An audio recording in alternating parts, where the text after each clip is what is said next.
नमस्कार, VNM studio में मैं सपना आप सभी का स्वागत करती हूं। हमारे सेगमेंट फिट रहे आप में हम करते हैं आपकी फिक्र और जिक्र करते हैं हम अलग अलग बीमारियों का और कैसे की जाती है उनकी ट्रीटमेंट, उसके बारे में हम आपको बताते हैं। आज मेरे साथ स्टूडियो में मौजूद है ईएनटी सर्जन और वॉइस स्पेशलिस्ट डॉक्टर समीर महाजन। डॉक्टर समीर, स्वागत है आपका हमारे। जब ईएनटी का जिक्र करते हैं डॉक्टर समीर, तो सबसे पहले ये बताइए कि कौन सी ऐसी बेसिक बीमारियां हैं या कौन सी ऐसी बेसिक दिक्कतें हैं जो जनरली ईएनटी से रिलेटेड होती हैं। देखिए, ईएनटी के प्रॉब्लम्स मोर और लेस आपको हर घर में हर आपके पहचान वाले में थोड़ा बहुत मिलता ही है। गले का इन्फेक्शन फ्रीक्वेंटली होना, टॉन्सिल्स का इन्फेक्शन होना, साइनसेस का इन्फेक्शन होना, एलर्जी रहना, कान में से रसी या पीप निकलना, गले में गांठें हो जाना, मुंह में छाले पड़ना, ये मोर और लेस सारे कंडीशंस ईएनटी में ही कवर होते हैं। जब ईएनटी की बात होती है तो कौन सी एलर्जीज होती हैं जो ईएनटी से रिलेटेड होती हैं? ईएनटी में जो सबसे कॉमन एलर्जी होती है वो सीज़न चेंज होने से, फ्रीक्वेंटली जो वेदर का चेंजेस आते रहते हैं उसकी वजह से नाक में से पानी निकलना, छींके आना, नाक में खुजली होना, नाक ब्लॉक होना, ये सब हम कॉमनली देखते हैं। Now allergy basically is over reaction of the body.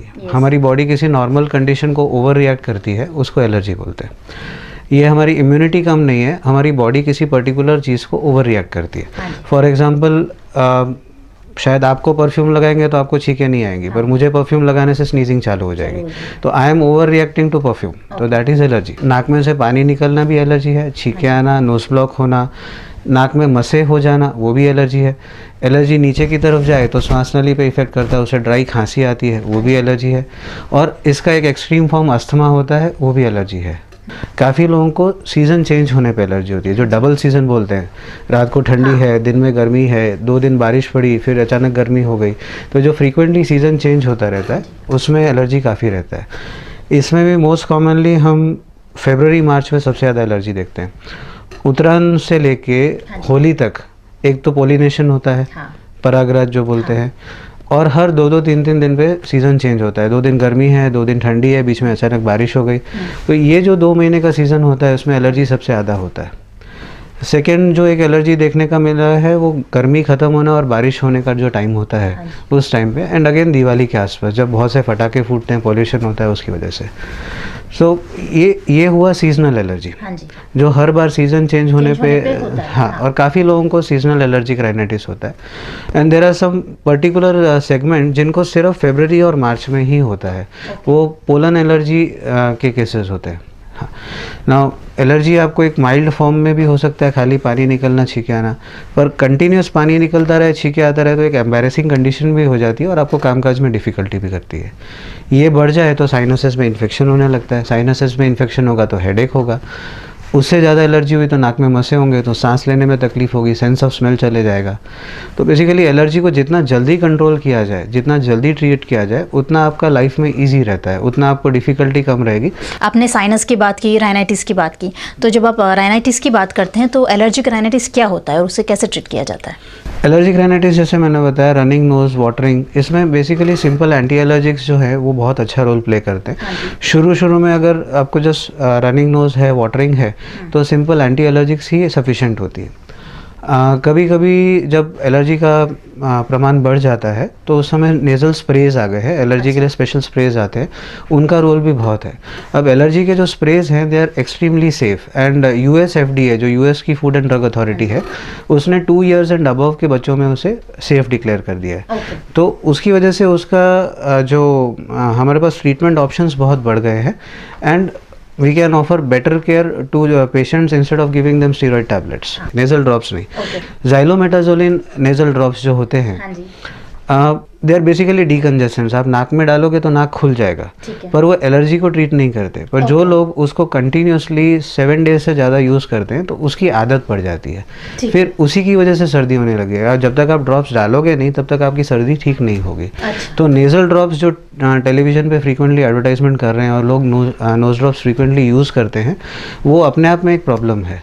उसे सिर्फ इमरजेंसी के लिए होता है। जैसे आपको बहुत ज़्यादा सर्दी है, नोज ब्लॉक है या नाक में से ब्लीडिंग हो रहा है तो टेम्पररी यूज़ के लिए ठीक है। अब आपने साइनस का भी जिक्र किया था। साइनस बहुत कॉमन हो गया आजकल, सुनते हैं कि भाई मुझे साइनस की प्रॉब्लम है, मुझे साइनस, ये होता क्या है और क्या इसमें भी अलग अलग कुछ प्रकार होते हैं? साइनसेस और एलर्जी को लोग काफ़ी कॉमनली वो कंफ्यूज कर देते हैं। रनिंग नोज और वाटरिंग जो है वो एलर्जी की सर्दी है। हाँ जी। और नोज ब्लॉक होने की वजह से सर भारी होना, हेडेक होना, वो साइनसेस की सर्दी है। ओके। ठीक है। हमारे फेस में यहाँ 2 फ्रंटल साइनस, यहाँ 2 इथमॉइड साइनस, यहाँ 2 मैक्सिलरी साइनस होते हैं और पीछे एक स्पिनोइड साइनस होता है। बार बार सर्दी होने की वजह से साइनसेस में जो सर्दी जमा हो जाती है, जो कफ जमा हो जाता है, उसको साइनस इन्फेक्शन बोलते हैं। साइनस होना एक नॉर्मल स्ट्रक्चर है, साइनस अपने आप में बीमारी नहीं है। अच्छा। बार बार साइनसेस में सर्दी जमा होना, उसको साइनोसाइटिस कहते हैं। और साइनोसाइटिस की वजह से हैवी हेडेडनेस, हेडेक, ये सब प्रॉब्लम्स हो सकते हैं। अब अगेन साइनोसाइटिस एक ऐसी कंडीशन है जिसको आप अर्ली ट्रीट करो, जल्दी ट्रीट करो, उसका पूरा कोर्स लो, हाँ जी। तो वो क्योर होता है। आपको 7 दिन का 10 दिन का कोर्स दिया गया है तो 2-3 दिन लिया, रिलीफ हो गया, छोड़ दिया। छोड़ देते हैं। सही यस। बात है। तो एक तो जो सेल्फ मेडिकेशन होता है और जो कोर्स पूरा नहीं करते हैं, उसकी वजह से एंटीबायोटिक रेजिस्टेंस बहुत आता है। एंटीबायोटिक रेजिस्टेंस का मतलब ये है कि नॉर्मल एंटीबायोटिक्स जो है वो ऑर्गेनिजम्स पे इफेक्ट करना बंद कर देते हैं। ओके। बट कोर्स नहीं पूरा होने की वजह से जो इन्फेक्शन है वो थोड़े दिन कंट्रोल में आता है, फिर वापस हो जाता है। गर्मियों में एक बहुत और कॉमन सी बीमारी होती है नाक से खून बहना। बच्चों को कई बार हो जाता है, they come home with bleeding nose school से या खेलते खेलते, तो इसकी क्या वजह है? हमारा जो नाक का पर्दा है उसका आगे का भाग है जो नेजल सेप्टम बोलते हैं, वहाँ पे 4-5 बड़ी बड़ी ब्लड वेसल्स मीट करती हैं। उसे हम लिटल्स एरिया बोलते हैं। तो जब बहुत गर्मी हो जाती है, सिमिलरली जब बहुत सर्दी हो जाती है, तो वो पार्ट ड्राई हो जाता है। वो ड्राइनेस की वजह से वहाँ पे पपड़ी जमने लगती है, फ्लेक्स जमने लगते हैं। तो नाक में उंगली करके या नाक खुजा के हम उस एरिया को इंजर कर देते हैं। ठीक है। तो वो जो छोटे छोटे ब्लड वेसल्स हैं, फिर उसमें से थोड़ा थोड़ा ब्लीडिंग आता रहता है। नो जिन बच्चों को ये टेंडेंसी है वो विथ एज वो अपने आप ठीक हो ही जाते हैं। बट टेम्पररी ट्रीटमेंट में ये रहता है कि जैसे ही गर्मी चालू हो या जैसे ज़्यादा सर्दी हो, तो रात को सोने के टाइम पे नाक में वैसलीन या घी या दिवेल या सरसों का तेल लगा लीजिए। उससे क्या होगा कि लुब्रिकेशन मेंटेन रहेगा। एक्चुअली हम समर्स में नोज ब्लीड्स का इंसिडेंस सडनली बढ़ जाता है, but generally most of cases time के साथ ठीक हो जाते हैं। एक और चीज़ है बीमारी, जब हम ENT की बात करते हैं तो बात जिक्र करते हैं अल्सर्स की, मुंह में छाले हो जाना। वो किस वजह से होते हैं और क्या ये परमानेंट होते हैं या उनसे रिलेटेड कोई कैंसर होने के भी चांसेस होते हैं? मुंह में छाले पड़ना तो एक्चुअली बहुत कॉमन कंडीशन है और सबसे मेन जो कारण होता है ना, वो पेट की खराबी होती है। कॉन्स्टिपेशन जिसको रहता है, एसिडिटी का प्रॉब्लम रहता है, इंडाइजेशन का प्रॉब्लम रहता है, उनको मुंह में छाले फ्रीक्वेंटली पड़ते रहते हैं। जैसे पुराने लोग कहते थे मुंह में गर्मी निकलती है। तो कॉन्स्टिपेशन और एसिडिटी या इंडाइजेशन, क्योंकि आजकल हमारी लाइफ बहुत स्ट्रेसफुल हो गई है, बहुत हेक्टिक हो गई है, तो नींद नहीं पूरा होने की वजह से, टाइम पे खाना नहीं खाने की वजह से, फ्रीक्वेंटली बाहर खाने की वजह से, उससे मुंह में छाले निकलते हैं। दूसरा विटामिन B12 डिफिशिएंसी की वजह से। काफ़ी सारे केसेस होते हैं जिनको छाला पड़ गया, फिर ठीक हो गया, फिर छाला हो गया, फिर ठीक हो गया, या कभी इधर छाले पड़ रहे हैं, कभी दूसरी जगह छाले पड़ रहे हैं। इन पेशेंट्स को इतना श्योर होना चाहिए कि उनको कैंसर नहीं है, क्योंकि कैंसर का छाला जो होगा वो कभी ठीक नहीं होगा। वो एक ही पर्टिकुलर स्पॉट पे रहेगा और धीरे धीरे ग्रेजुअली बढ़ता रहेगा। And tobacco chewing, tobacco smoking, जो भी टोबैको रिलेटेड प्रोडक्ट्स हैं, गुटखा, मावा, पड़ी की, ये सब की वजह से छाले पड़ने के चांसेस ज़्यादा है। जैसे मैंने आपका इंट्रोडक्शन में कहा कि you are a voice specialist also, तो जब लोगों की आवाज़ बैठ जाती है, गला ख़राब हो जाता है, यदि फील कि भाई हमारी आवाज़ थोड़ी सी भारी हो रही है या चेंज हो रही है, तो उसे कैसे डायग्नोज करके कैसे ट्रीट करते हैं उसे, वॉइस डिसऑर्डर को? वॉइस डिसऑर्डर्स बहुत कुछ कवर करता है। आवाज़ बैठ जाना, आवाज़ चेंज हो जाना, आवाज़ फट जाना। टीचर्स या सिंगर्स में एक बहुत कॉमन कंडीशन होती है सुर नहीं पकड़ पाना। उनका जो रेंजेस हैं, हायर रेंज या लोअर रेंज नहीं जा पाना, ये सब कॉमनली हमारे पास आते हैं। अब वॉइस का जो प्रॉब्लम है वो वॉइस हमारी स्वर पेटी से निकलती है। स्वर पेटी काफ़ी डीप डाउन होती है, तो वो ऐसे ही लाइट डाल के हम देख नहीं सकते। उसके लिए एक बेसिक प्रोसीजर होता है जिसको हम एंडोस्कोपी बोलते हैं। अब एंडोस्कोपी एक OPD बेस्ड प्रोसीजर है जिसको 10 मिनट लगते हैं, और कोई भी एक्सरे या ब्लड टेस्ट कराने की जगह गले आवाज़ के लिए instead of going for blood test and x ray and what not, आप सिंपल एक पहले एंडोस्कोपी करके देख लीजिए। जब एंडोस्कोपी करेंगे तो उसमें हमें स्वर पेटी दिखाई दे जाएगी, तो जो भी प्रॉब्लम स्वर पेटी में है उसका डिagnosis हम कर पाएंगे। अब वॉइस चेंजेस में सबसे कॉमनली जो हम देखने को मिलता है, एक एसिडिटी की वजह से आजकल बहुत कॉमन केसेस देखने मिलते हैं। एसिड रिफ्लक्स मतलब फूड पाइप से एयर पाइप पे एसिड जाना, दैट इज़ एसिड रिफ्लक्स।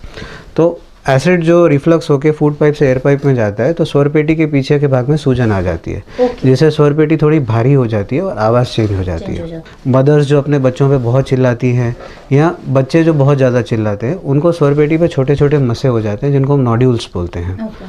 अब नोड्यूल्स है या फिर रिंकीज इडीमा है। रिंकीज इडीमा में स्वर पेटी में इतना सूजन हो जाता है कि स्वर पेटी का साइज़ 3 से 4 गुना हो जाता है। एंड ये इसके मेन कारण होते हैं एसिडिटी, स्मोकिंग और चिल्लाना और हाइपोथायरॉयडिज्म। तो unless we are able to identify कि किस कारण से आवाज़ बैठी है, उसका प्रॉपर ट्रीटमेंट देना पॉसिबल नहीं होता है। जैसे मैंने बताया कि मसों में भी अलग अलग टाइप होते हैं। एक वोकल कॉर्ड नोड्यूल होते हैं, वोकल कॉर्ड सिस्ट होता है और पॉलिप होता है। अब अगर नोड्यूल है तो उसमें ऑपरेशन नहीं करना है, उसमें मेनली स्पीच थेरेपी करना है। और अगर पॉलिप या सिस्ट बन गया है जो एक ही साइड पे होता है तो उसमें ऑपरेशन के अलावा कोई रास्ता नहीं, उसमें दवाई गोली का कोई फ़र्क नहीं पड़ेगा। मोस्ट ऑफ जो केसेस हैं उनको स्पीच थेरेपी का रोल रहता है और स्पीच थेरेपी पेशेंट पे डिपेंड करता है। अगर स्पीच थेरेपी है तो it can last between 1 month to 3 months। उसमें तोतला बोलने वाले, vocal cord nodules, vocal cord paralysis, उसमें बहुत अच्छा इफेक्ट आता है। पॉलिप या सिस्ट है तो ऑपरेशन करने के बाद 10 से 15 दिन में आवाज़ खुल जाती है। It's not lengthy procedure नहीं है, लेंदी बस प्रोसीजर detect नहीं करना है, important है। डिटेक्ट करना, करेक्ट डायग्नोसिस होना बहुत इंपॉर्टेंट है। अगर एसिडिटी की वजह से तो 1 महीने की एसिडिटी की गोली खाने से आवाज़ क्लियर हो जाता है। एक और कॉमन चीज जो होती है, जो कंप्लेन होती है कान में, जिसको बोलते हैं परू होना या रसी हो जाना या कम सुनाई देना। हाँ, या कम सुनाई देना, तो उसे कैसे डायग्नोस करके कैसे ट्रीट करते हैं, उसे क्यों होता है ये? अगेन इसके बहुत से कारण होते हैं। कम सुनाई देने के एक बहुत कॉमन कॉज होता है कान में मैल जमा होना। हाँ। मैल जमा हो गया है तो उससे कान में कम सुनाई देगा, मैल निकालोगे ठीक हो जाएगा। आप स्विमिंग में गए तो मैल फैल गया, वो ब्लॉक कर दिया, ठीक है, उससे भी हो सकता है।